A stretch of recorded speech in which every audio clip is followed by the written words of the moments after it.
Bienvenue sur French Listen. Moi, c'est Sandra, et comme d'habitude, je suis avec Bernard. Prêt pour un nouvel épisode, Bernard? Toujours prêt, Sandra. Et aujourd'hui, on plonge, carrément, dans ce fameux duo, voyage et apprentissage du français. Tu veux commencer? Ah, je veux bien, oui. Je me revois débarquer à Lyon, tu sais, pas une idée de ce que je commandais, mais alors, rien. Genre devant le serveur, toute timide avec ce menu qui ressemblait à une énigme. C'est là que, franchement, je me suis dit, ok, faut s'y mettre sérieusement. Ça me rappelle, oh là là, ma première et dernière tentative d'échange linguistique à Nantes. Alors, j'ai essayé d'expliquer une blague galloise à table. Grosse incompréhension, silence total. J'ai appris l'écoute active ce soir-là, crois-moi. Il faut savoir écouter un peu plus que parler parfois. Mais oui, c'est fou comme tu ne vis pas le même truc entre la salle de classe toute confortable et la réalité. En voyage, t'as juste envie de te faire comprendre, même si c'est bancal. Tu sais, les touristes là qui n'osent pas faire le premier pas. Mais une fois dans le feu de l'action... C'est là que tout change.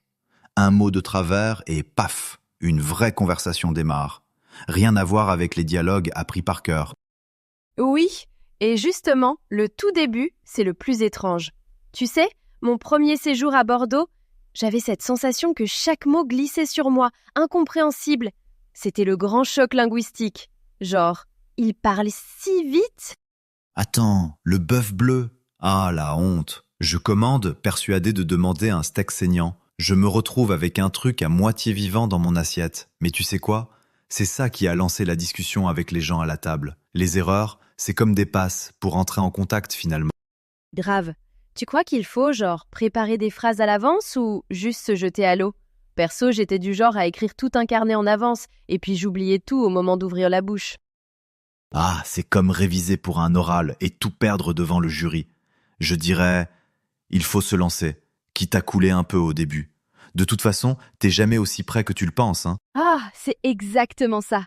Tu sais, à Marseille, dans ma famille d'accueil, la mère m'envoyait au marché tous les dimanches. Je comprenais rien au début, mais à force de marchander pour des tomates, tu descends dans la vraie vie, quoi. À moi, couchsurfing chez un couple à Brest, tu vois le tableau. Un Gallois et deux Bretons à essayer de comparer nos expressions pour bruine. La pluie, ça rapproche, surtout avec un dictionnaire et de la bière. Il y a une différence entre rester passif, tu sais, juste écouter, et participer activement, voire s'incruster un peu. L'immersion passive, ça peut marcher, hein.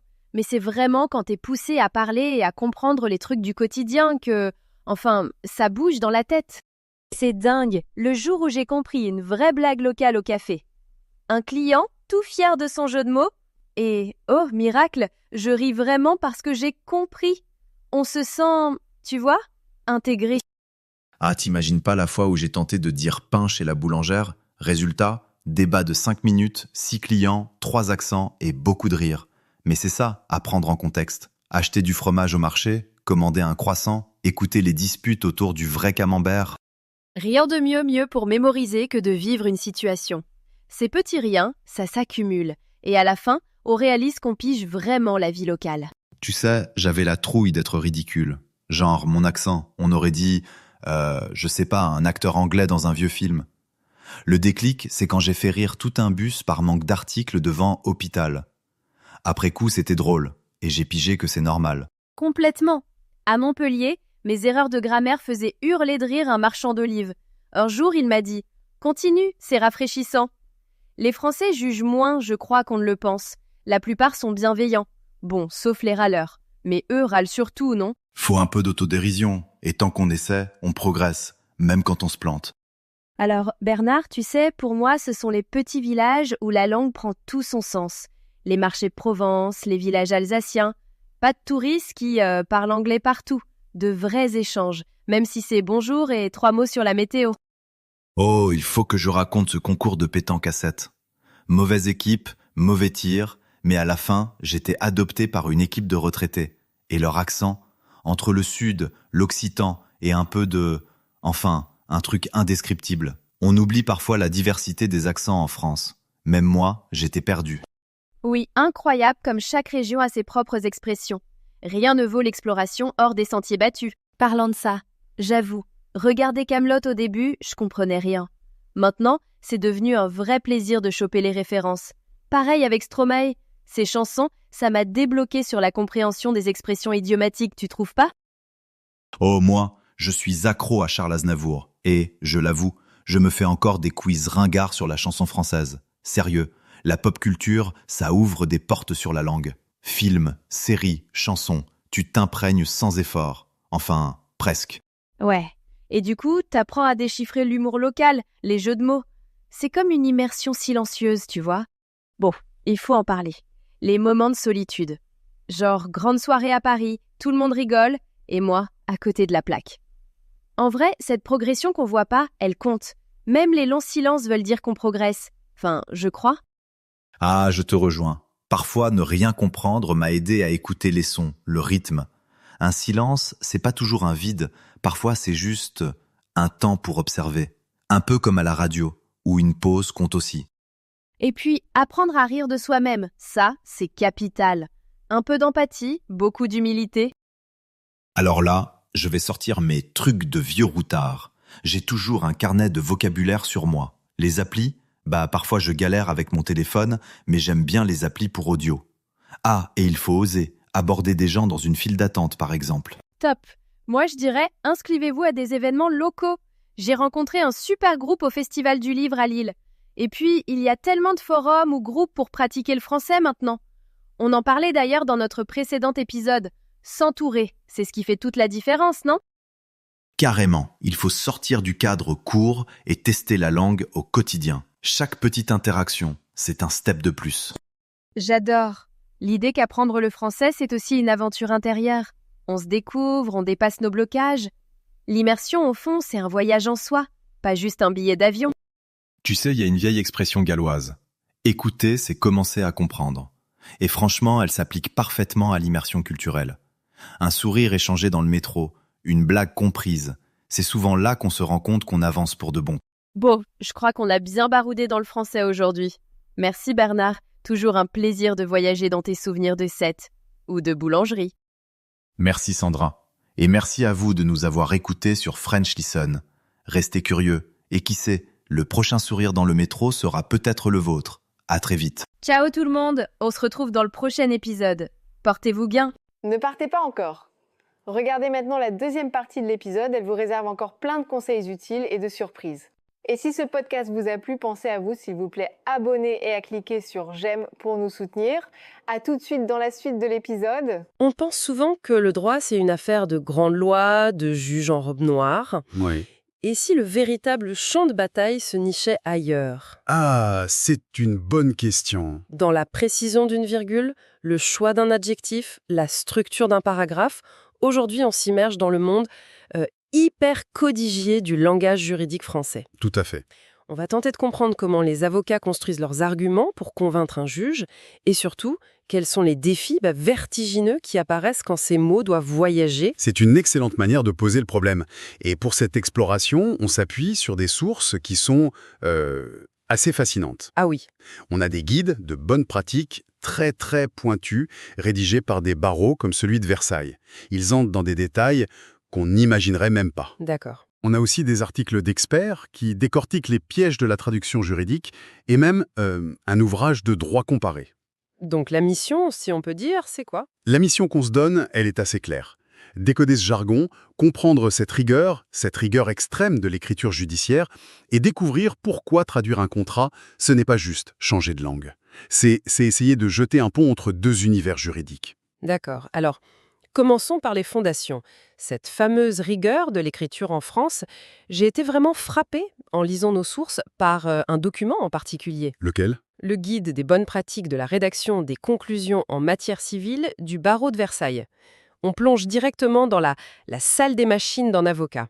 Et ce n'est pas un simple texte, c'est un acte de procédure où chaque détail compte. C'est le moins qu'on puisse dire. Le formalisme est poussé à un niveau qui peut sembler obsessionnel, mais qui a en réalité une fonction très précise. La clarté, j'imagine. La clarté et l'efficacité pour le juge. Un juge qui doit lire des dizaines, voire des centaines de pages par jour. C'est fou. Le guide donne des règles sur la police de caractère. Ah oui, complètement. Taille 12 ou 13, de préférence neutre comme Times New Roman ou Arial. Voilà, pour faciliter la lecture. La pagination est obligatoire, mais ce qui m'a le plus surprise, c'est la consigne sur l'usage des majuscules. On apprend que des mots comme juge, tribunal ou avocat ne prennent pas de majuscules. Exactement. Sauf quand il s'agit d'une institution unique et spécifique, comme la Cour de cassation. La Cour de cassation, le Conseil d'État, voilà. L'idée derrière, c'est d'éviter l'emphase inutile. Dans un texte juridique, c'est l'argument qui doit porter, pas le fait d'écrire « tribunal » en lettres capitales. Je vois. Et cette recherche de clarté va plus loin. Elle touche au style même. Oui, le guide recommande d'abandonner le vieux style en « attendu que » qu'on voyait dans les anciens jugements. Oui, tout à fait. Il faut un style direct, plus accessible. Ça semble logique, après tout, le justiciable est censé comprendre ce qui se passe. On nous dit aussi d'éviter le jargon un peu suranné. Comme quoi, par exemple? On préfère situer à cis ou ci-dessus à susvisé. D'accord. Et il y a même des évolutions qui reflètent directement des changements de société. La source mentionne une circulaire du Premier ministre de 2012. Oui, sur le terme « mademoiselle ». C'est ça. Sur cette base, le guide recommande de ne plus l'utiliser. Toutes les femmes, quel que soit leur statut marital, sont désignées par madame. C'est un détail, mais il est incroyablement parlant. Ça montre que même ce monde qui paraît figé est perméable à l'ère du temps. Mais au-delà de la forme, j'ai l'impression que c'est la structure même de ces conclusions qui est le véritable enjeu. Ah bah là, c'est là que tout se joue. Et la structure est tripartite, et elle est absolument impérative. La rater, ça peut coûter un procès. D'accord. La première partie, c'est l'exposé des faits et de la procédure. C'est un rappel chronologique qui se veut le plus objectif et neutre possible. En gros, on pose le décor pour le juge. Et la deuxième partie, la discussion. Ça, c'est le cœur du réacteur. Là où l'avocat argumente, les sources expliquent que ça prend souvent la forme d'un syllogisme. C'est exactement ça. Le syllogisme juridique, c'est un raisonnement en 3 temps. D'abord, la majeure. C'est la règle de droit qu'on invoque. La loi, en somme. Voilà. Ensuite, la mineure. On applique cette règle aux faits précis de l'affaire. Et enfin, la conclusion, c'est la demande qu'on formule au juge. Vous auriez un exemple simple ? Bien sûr. La loi dit que tromper son co-contractant pour obtenir son consentement vice le contrat. C'est le dol. Ça, c'est la majeure. D'accord. En l'espèce, le vendeur a menti sur le kilométrage de la voiture. C'est la mineure. Donc, je demande l'annulation de la vente. C'est la conclusion. C'est très carré, presque mathématique. Mais la troisième partie, le dispositif, elle semble être la plus cruelle de toutes. C'est le point névralgique, le moment de vérité. Le dispositif, c'est le récapitulatif final, la liste numérotée de toutes les demandes, qu'on appelle les prétentions. Et le principe, qui est martelé par le Code de procédure civile, est d'une simplicité brutale. C'est-à-dire ? Le juge ne statue que sur les prétentions énoncées au dispositif.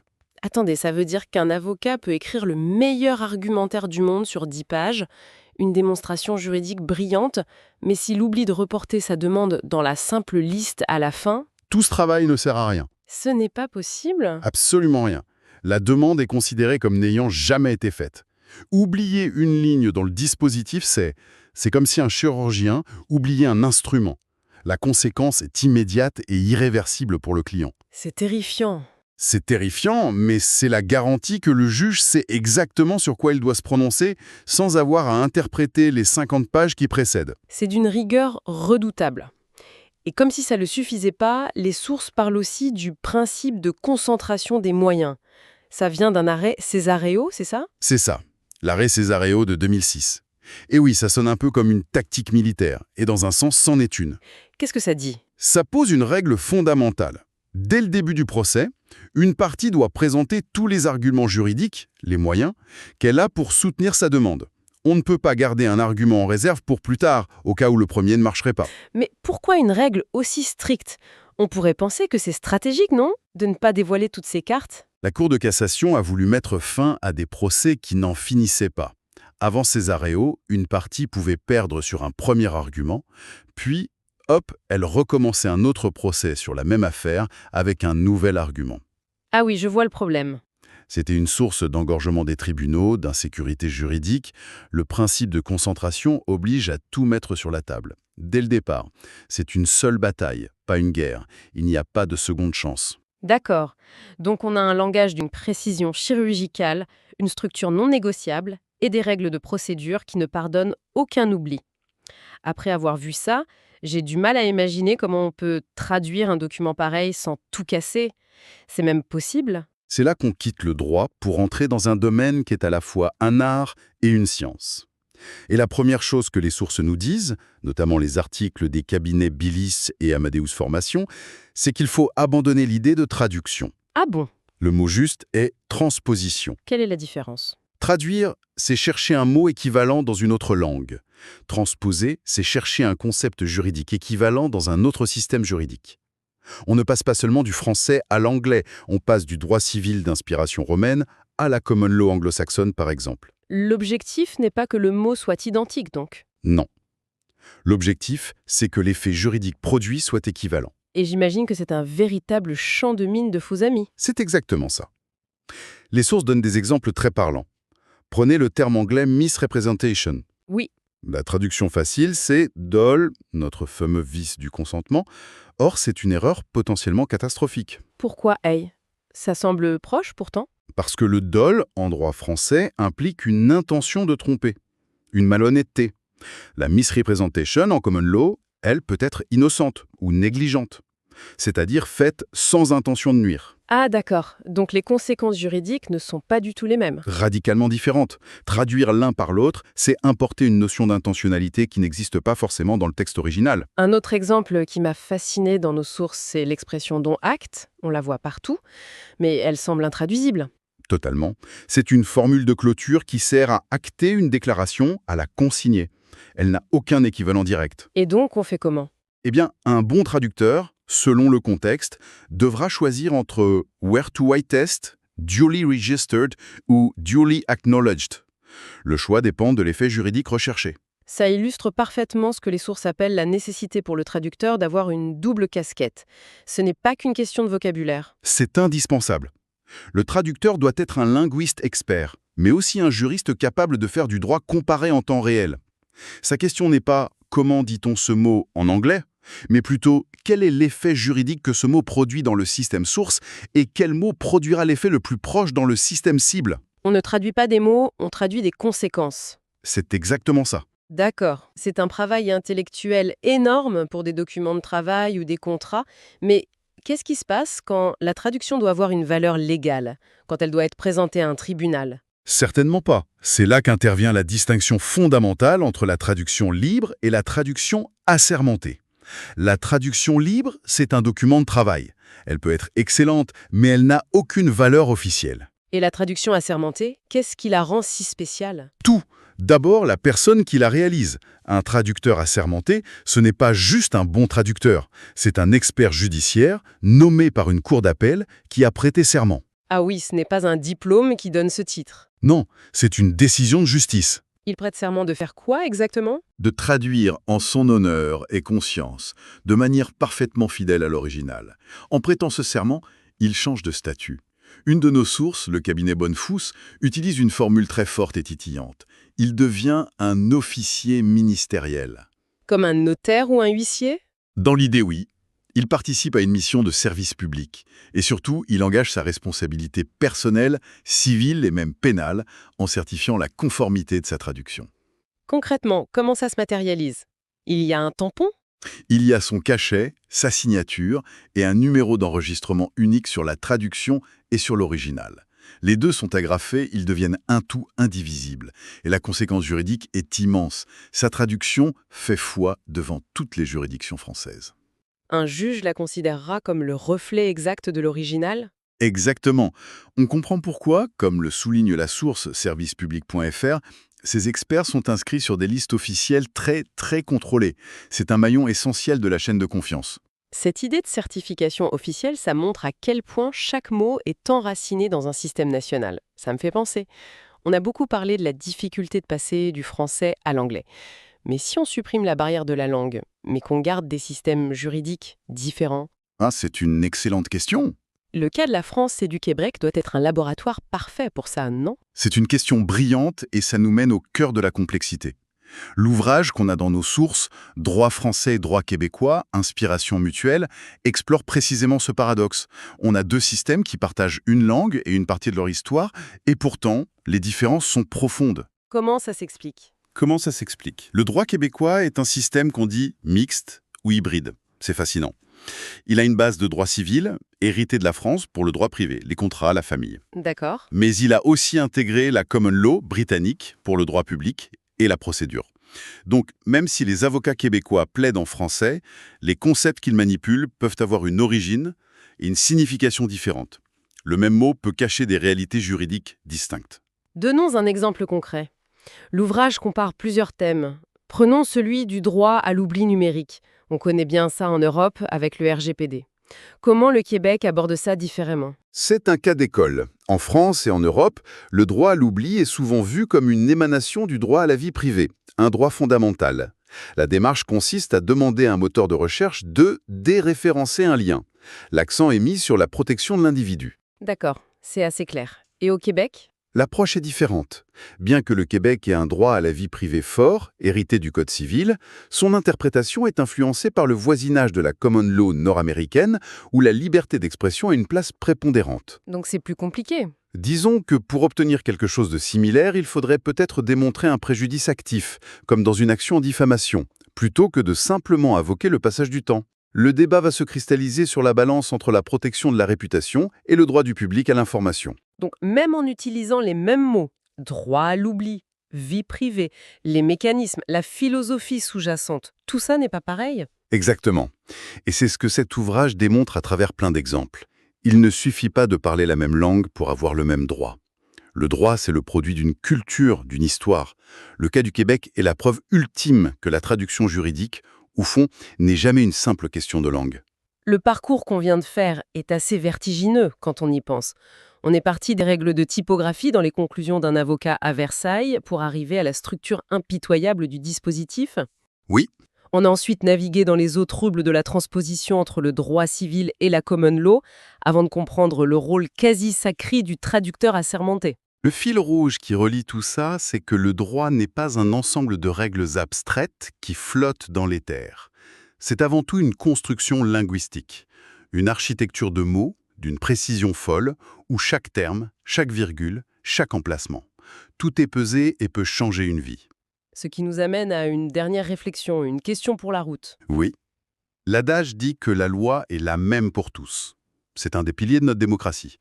Mais si on a vu à quel point le sens de la loi est lié aux mots, à une langue, à un système culturel, comment peut-on garantir cette égalité quand ces mots changent de portée en traversant une frontière? C'est une question immense. Qu'est-ce que cela nous dit sur la nature même du droit? Est-ce que c'est un ensemble de principes universels qu'on pourrait traduire sans perte? Ou est-ce que c'est, finalement, une collection de conventions culturelles, linguistiques, si spécifiques, si locales, qu'elles sont, dans leur essence la plus profonde, presque intraduisibles?